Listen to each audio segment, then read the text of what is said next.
It's Nolan.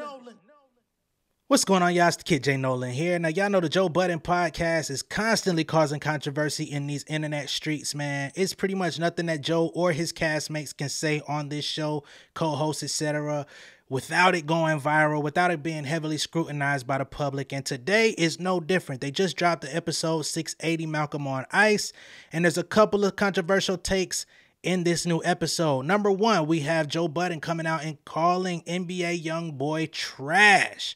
Okay, now I'm sure there's a lot of people in my age group, I would say, 30 plus, just to keep it a narrow spectrum, that definitely agree with Joe Budden. They probably find his music very off-putting, not very pleasing to the ear. I think there was a point in which NBA Youngboy did have some pretty cool songs. I'm not gonna lie. The music that I hear from him today isn't all that great, but earlier on, I did hear he actually had rapping talent. He actually kind of had a decent little understanding of his melodies and stuff like that, which Ice, his co-host, was trying to tell him.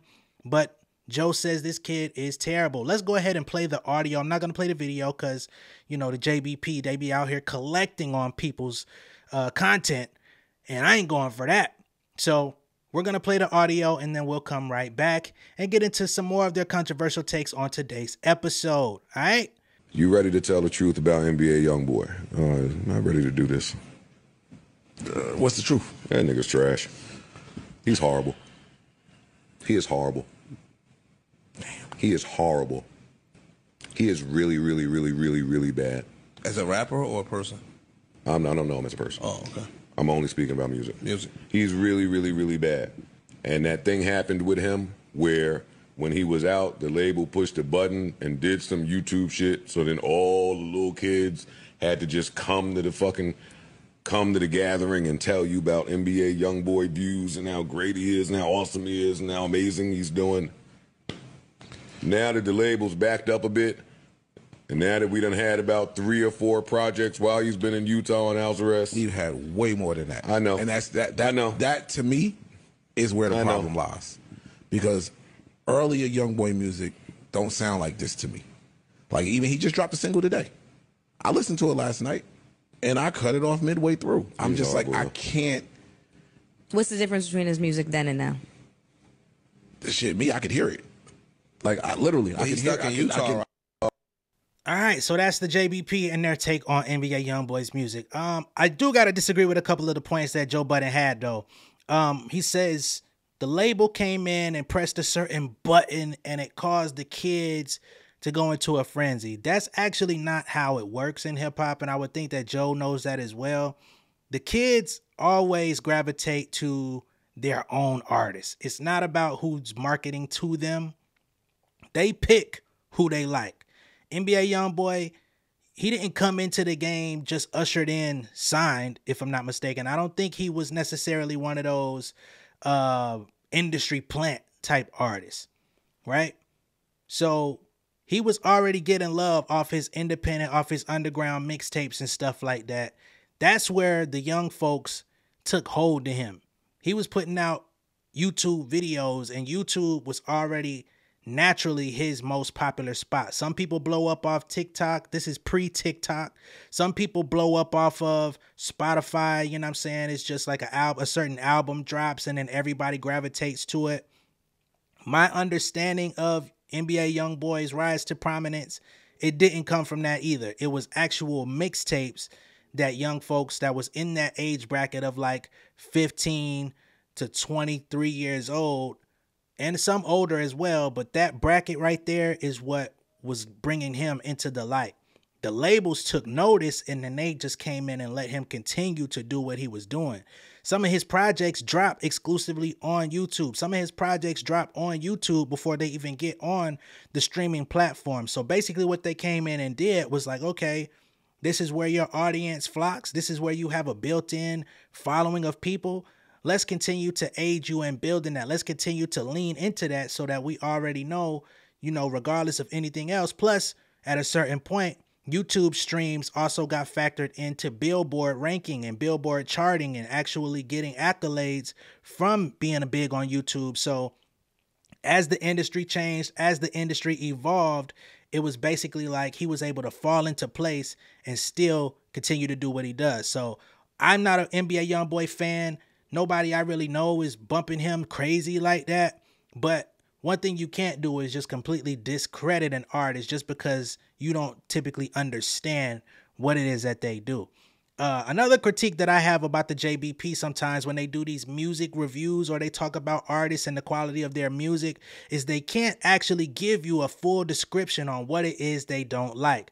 Ice is actually the big music fan on the Joe Budden podcast. He's the one that listens to all the new music. He's the one that stays in tune with all the young folks. He loves the hardcore trap stuff.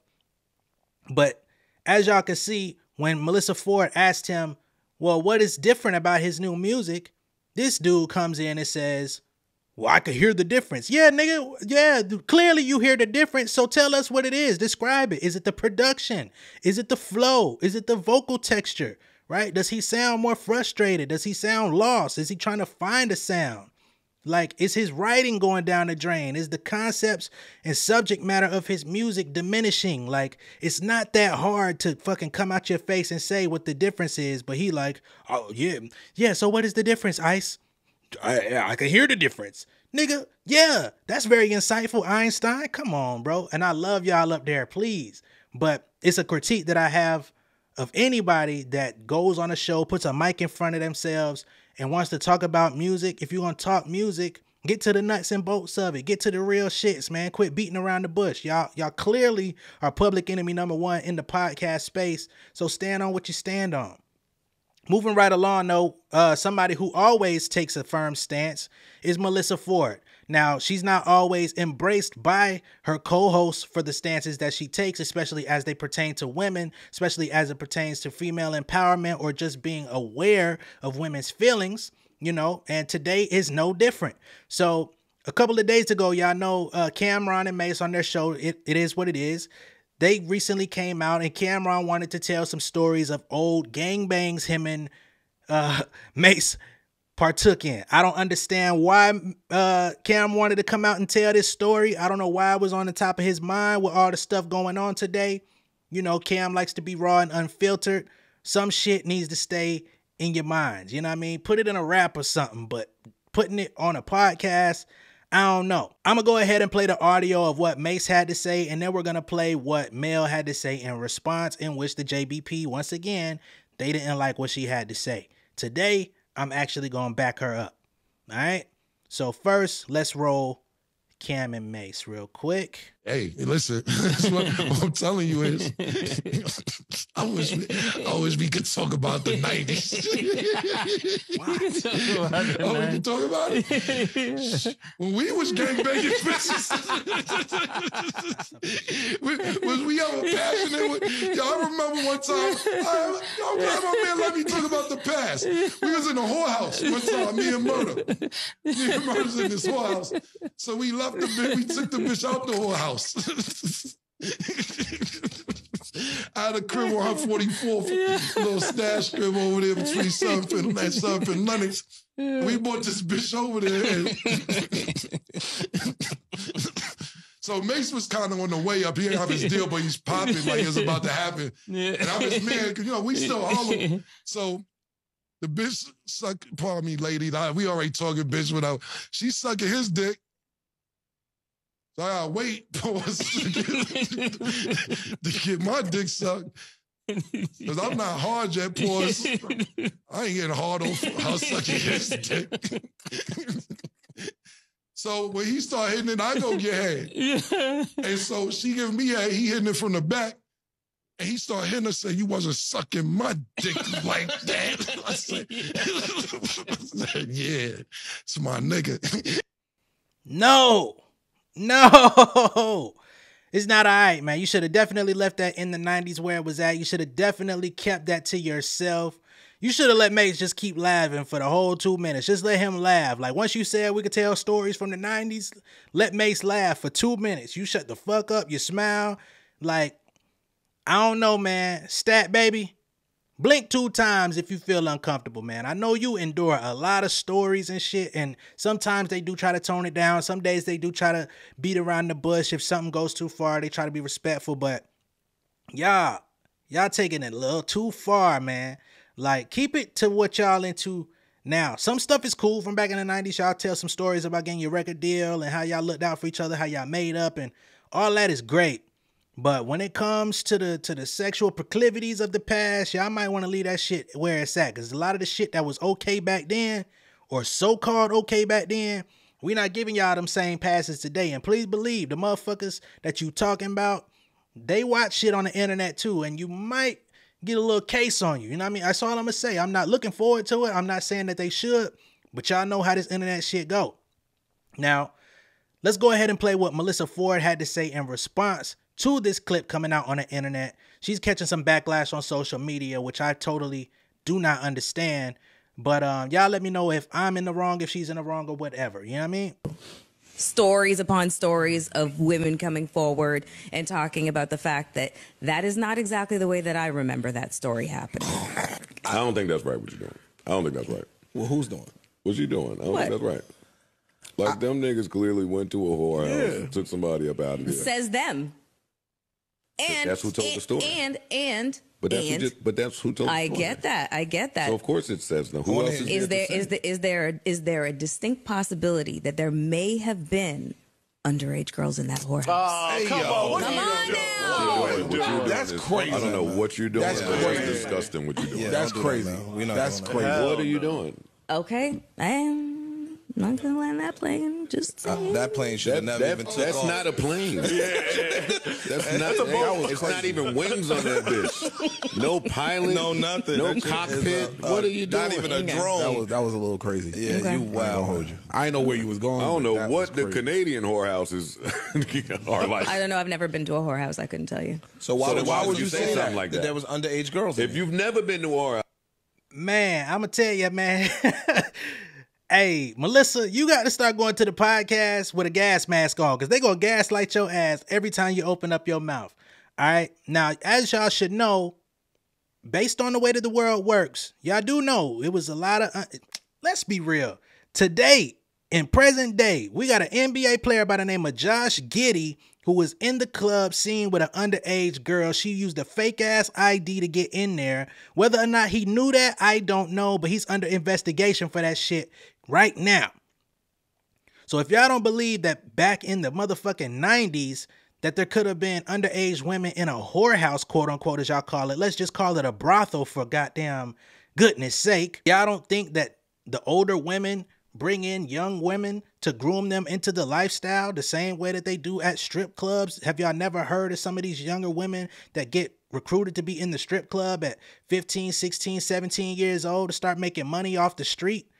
You know what I'm saying? They got rough backgrounds. They living on the street. They homeless. Then got kicked out their mama house. Where you think a lot of them start getting into the game from? Where you think prostitution starts for a lot of these young women? You think they just wake up one day at 25 and that's just the lifestyle that they chose? You know what I'm saying? Y'all niggas want to be willingly glib because y'all willingly participated in some of this shit back in the day, whether you knew it or not. Y'all was just so eager to get your little spillage village off. You know what I mean? That y'all wasn't really IDing everybody. Y'all wasn't checking everybody's cards. And hey, when you're in an adult setting, you should not actually have to. We're going to be honest. If you're in an adult setting where it's supposed to be 18 or 21 up, you shouldn't have to, right? But we also know that all of the things that happen in this world, based on what should happen, a lot of shit should not happen, right? So y'all should at least entertain what Mel is talking about, right? Like, you don't have to accept her theory as truth or as fact. It is speculation. But at least acknowledge the credence that what she's saying has some sort of credibility. There's a chance. Now, should they speak on it like it's just concrete? Absolutely not. But I just feel like y'all got too much influence, too much responsibility. I know y'all are not supposed to be the voice of the people or anything like that, but y'all got too many people that watch y'all on a daily, weekly, monthly, yearly basis to just be completely shitting on everything that Melyssa Ford has to say on the pod. You know what I'm saying? There's so many instances where everything she gets off, niggas say, oh, no, I don't like that you doing that. Oh, what you doing is real nasty right now. What you saying is real nasty. Well, what about all the nasty shit y'all niggas be saying? Y'all be saying some downright nasty shit, and y'all don't want to accept what she's saying because it was just a couple weeks ago when Joe Budden and Ish was talking about how they used to gangbang females back in the day. How they used to party. You feel me? When y'all was trying to go up for Puff and didn't want to necessarily put out a definitive statement, y'all like, well, shit, I don't know how he liked to party, but you know, me and Ish used to party.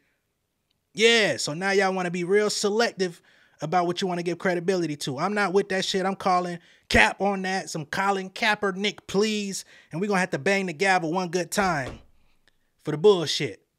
Again, I'm not saying that they was messing with underage women, but I'm also saying in these underworld black market situations, you know, there's not always adults only. And a lot of the adults in these types of environments, they are also recruiting younger people to come into there. Not saying that it's a trafficking thing, right? I'm just saying, hey, I'm broke as fuck. How can I get down with what y'all doing? Oh, well, let me show you the way. Just that easy. But hey, y'all want to play stupid like y'all don't know what she talking about? Be my guest. It's y'all show, y'all cash in on it. Let me know what y'all think down below in the comments. Be sure to like and share this video. If this is your first time seeing me on YouTube, go ahead and subscribe to the channel. Hit the post notification bell for all updates, and I will see y'all on the next one. Now let's take it out with a selection called Let's Get It. Southside Nolan is out now. You can buy it on the description below. You can also listen to it on all streaming platforms with the description below. I'll catch y'all later. Peace. King of my city and cul-de-sac. Coming, I swinging like soldier rag. Leading my people like quarterback. But I study this shit, I'm an almanac. Had to get up and grind. Knowledge is booming, I'm here to apply. Came with the chip and the dip, it just single the mind. We finna do more than survive. I need my check. Spinning the block for the Gouda. We hitting the jeweler to flood out the net. We don't do beef on computers, I'm straight out the sewer. We come when you rest. Niggas be looking perplexed, so keeping my foot on their neck. No map, I trust my gut for the quest. With drama, I'm fully abreast. I was ready for years and they died of me. All of a sudden, they tell me they proud of me. I've been dropping these haters like calories. Cross them out, I came back with some boundaries. Stand for my honor, but you run no corner. Packing the stick with a drummer. When I catch my bad, won't fumble. I done came too far to be humble. New day,